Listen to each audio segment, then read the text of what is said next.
Primitive Organic Garden. Today we're just going to do a quick 30-second video on how to take clones or cuttings from tomato plants. Taking clones or cuttings can be useful if a particular plant has a non-systemic disease and you want to perhaps outrun that disease, preserve that plant before it dies. Cuttings, clones are also useful for turning one plant into as many as 30. You can significantly increase your overall harvest by taking clones.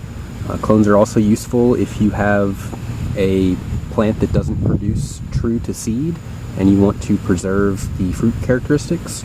It's important to remember that clones are a means of asexual reproduction, so the clone that you take will, in theory, have the same genetic makeup as the parent plant, save for rare branch mutations, which you're probably not going to see. So tomatoes are probably the easiest plant to clone. You can pretty much cut anywhere on the plant, and as long as there is some type of new growth at the apex of what you're cut, it should do just fine. Other plants like peppers, some fruit trees can be a little bit more difficult to clone than tomatoes, but tomatoes are probably the easiest. Basil is also extremely easy. There are more ideal places to take clones than others, but again, tomato is extremely easy to clone. Pretty much anywhere you cut should root if the clone is treated properly. The most important things to think about: choosing growth that is healthy and generally free of insect and disease problems. You also want to remove all of the flowers and large leaves, as well as any young developing fruits. You don't want the plant focusing on reproduction. You want the plant to be focusing on rooting. If there are too many large leaves, the plant will possibly die from desiccation before it has time to develop roots because it's losing a lot of moisture through evapotranspiration through the leaves. The most ideal places to take cuttings are generally meristematic tissue, new growth that's coming off of the main stem at about a 45-degree angle. If you look at this tomato plant here, it's just in a tiny little clay pot, but we can see that this is the main stem here. This would be a great site to clone in about 2 weeks when it's larger. This would also be a great site to clone. This particular branch would be good to clone.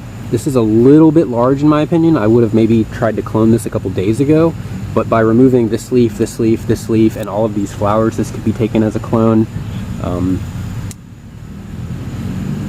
Probably the best stage would be right about here. So we can see on this plant, again, we have our main stem. Coming off of this main stem at about a 45-degree angle is new growth. We're just going to remove this large leaf. We're going to remove this large leaf. We're going to remove this large leaf. We're going to leave 2 small leaves on here. I'm also going to carefully remove all the flowers. Actually, I think I just broke this one.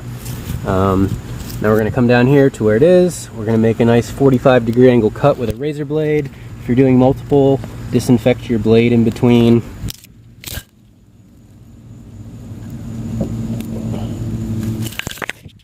Glass of water with me out in the garden when I'm doing clones. I think it's important to drop the clone or cutting into a glass of water very quickly to avoid air embolisms. Again, with tomatoes, you can pretty much clone anywhere on the plant. Just make sure to remove almost all of the leaves, especially the large leaves, leaving only a small amount of leaves at the top of the plant. Again, we want to remove any flowers or small developing fruits. So we're looking to have a stem that's about 6 to 8 inches long, has some really healthy new growth at the top of it, but does not have leaves, does not have flowers or fruits. You can pinch those off, and doesn't have large leaves.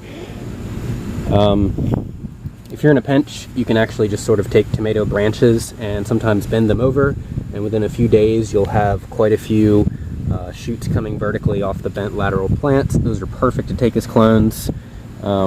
If you're just learning how to clone things, you might want to start with something like tomatoes before you start playing with expensive fruit trees or rare pepper varieties. This is a rare pepper that I'm probably going to clone pretty soon, but I'm also kind of optimizing my protocols for cloning peppers before I mess with this rare plant that doesn't have a whole lot of cloning sites available on it. Here's another good site for cloning. You can see we have our main stem and there's a growth coming off of here. Again, just remove that large leaf, keep the small one.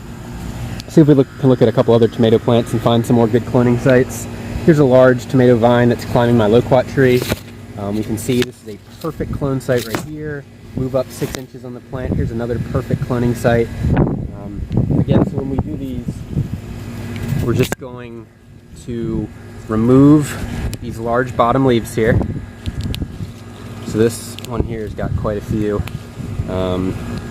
It's okay to remove most of these leaves. You know, the plant still has enough to photosynthesize. So now we have this nice, like 8-10 inch stem here. And we're just gonna take the sharp razor blade here, cut that at a 45. It's really hard to cut and hold the camera at the same time. Yes, we have a nice 45-degree cut right here. And this is our nice long stem. We're gonna pinch off this little leaf here that I don't need on there. We're gonna pinch off this other leaf. The mosquitoes are eating me alive. Sorry I'm being so fidgety. I came out here in shorts, which was a really bad idea. But yeah, so this is your perfect type of clone right here. And we're just gonna drop that in a glass of water. I like to keep the glass of water generally in a shady spot. Kitchen counters work great. Tomatoes root very quickly, even without the use of any rooting hormones. You should have roots on your tomato probably within 4 or 5 days. Just watch out for, diseases on the leaves. Your cloning success, if you just use an unaerated glass of water, you can probably expect about 75% of the tomato cuttings you take to turn into nice rooted clones. Once the clones develop roots, plant them in, moist ground and in the shade. Try to keep them moist and shady for at least 4 or 5 days until they establish themselves, and then after that, they'll be good plants.